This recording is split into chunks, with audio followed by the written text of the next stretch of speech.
நடக்க முடியலையா? நடந்தா மூட்டுக்களில் சத்தம் கேக்குதா? படி ஏற முடியலையா? உங்க முழங்காலும் பாதமும் வீங்கி இருக்கா? மூட்டு தேய்மானம் ஆயிருக்கு, அறுவை சிகிச்சை செய்யணும்னு சொல்லி பயமுறுத்துறாங்களா? கவலைய விடுங்க. பாத சிகிச்சை உங்க பயத்தை போக்கும். எப்படின்னு இந்த வீடியோவில் விளக்கமாக தெரிஞ்சுக்கலாம் வாங்க. மூட்டு வலி 3 விதமா இருக்குன்னு சொன்னா நம்புவீங்களா? 3 விதமான மூட்டு வலிகள். 1. வாயு பிரச்சனையால் உருவாகும் மூட்டு வலி. 2. அதிகப்படியான உடல் உஷ்ணத்தின் மூலம் வரும் மூட்டு வலி. 3. சிறுநீரகத்தின் செயல்பாடு குறையும் போது வரும் மூட்டு வலி. வாயு பிரச்சனையால் மூட்டு வலி வர காரணம்: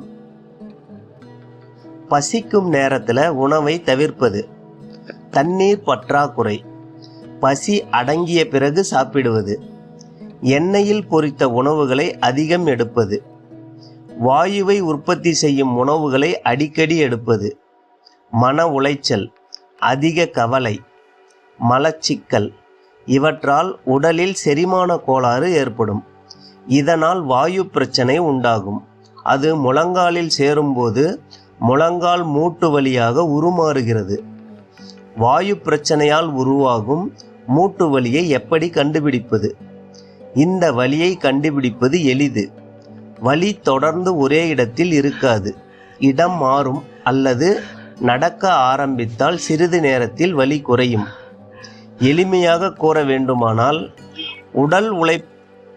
உடல் உழைப்பு இருக்கும்போது வலி தெரியாது. ஓய்வுக்கு பின் எழுந்து நின்றால் முழங்கால் வலியை உணரலாம். இதற்கு தீர்வு: உணவு உண்ணும் நேரத்தை முறைப்படுத்துங்கள். மலச்சிக்கல் ஏற்படாமல் பார்த்து கொள்ளுங்கள். எண்ணெயில் பொரித்த உணவுகளையும் வாயு உற்பத்தி செய்யும் உணவுகளையும் தவிர்ப்பது நன்மை பயக்கும். சிகிச்சை முறை: ஆள்காட்டி விரலை கட்டை விரலால் மடக்கி பிடிக்கும் போது உடலில் உள்ள அதிகப்படியான வாயு வெளியேறும். இதை 2 கையிலும் ஒரே நேரத்தில் செய்யவும். இதனால் கொட்டாவி வரும், காற்று பிரியும் அல்லது ஏப்பம் வரும்.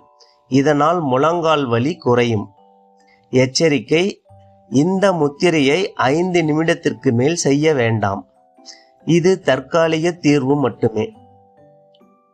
அதிக உஷ்ணத்தால் உருவாகும் மூட்டு வலி.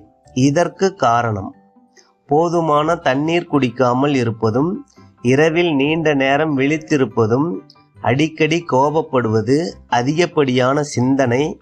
இதன் காரணமாக மூளை அதிக உஷ்ணத்தை சந்திக்கிறது. மூளை தன்னை பாதுகாத்து கொள்ள உஷ்ணத்தை உள் உறுப்புகளுக்கு கடத்துகிறது.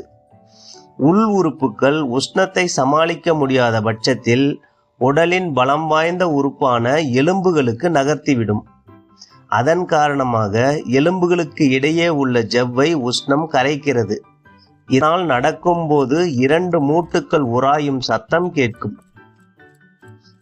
உடல் உஷ்ணத்தால் வரும் முழங்கால் வலியை கண்டுபிடிப்பது எப்படி? முழங்கால் மற்றும் கெண்டைக்கால் தசைகள் இறுக்கமாக இருக்கும். இவர்களால் வேகமாக நடக்க முடியாது. இதற்கு தீர்வு: போதுமான தண்ணீர் குடியுங்கள். இரவு தூக்கம் தடைபடாமல் பார்த்து கொள்ளுங்கள். சிகிச்சை முறை: வாரத்திற்கு 1 முறையாவது எண்ணெய் தேய்த்து குளிக்கவும். உடலின் உஷ்ணம் குறையும். இதனால் மூட்டுக்களில் புதிய ஜவ்வு உற்பத்தியாக உதவி செய்யும்.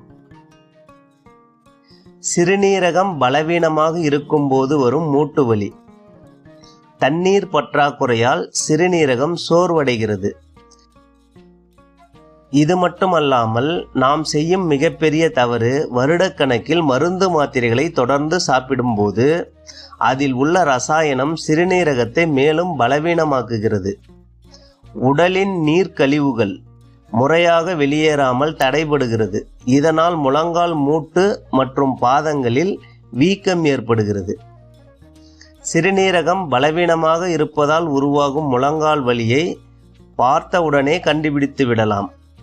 முழங்கால், கெண்டைக்கால் மற்றும் பாதங்கள் வீக்கத்துடன் இருக்கும். தசைகளை அழுத்தினால் அழுத்திய இடத்தில் பள்ளம் உருவாகும். இதை சாதாரணமாக கருத வேண்டாம். சிறுநீரகத்தின் செயல்பாடு பெருமளவு குறைந்துவிட்டது அல்லது ஆபத்தான நிலையில் உள்ளது என்பதன் அறிகுறிதான் இது.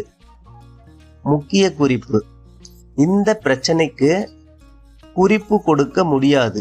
ஏனென்றால் இது சிகிச்சையினால் மட்டுமே குணப்படுத்த வேண்டிய அவசர சூழ்நிலையில் உள்ளது என்று பொருள். சிகிச்சை பெற விருப்பம் உள்ளவர்கள் திரையில் தெரியும் எண்ணை தொடர்பு கொள்ளுங்கள். பயனுள்ள மற்றொரு பதிவில் மீண்டும் சந்திப்போம். நன்றி, வணக்கம்.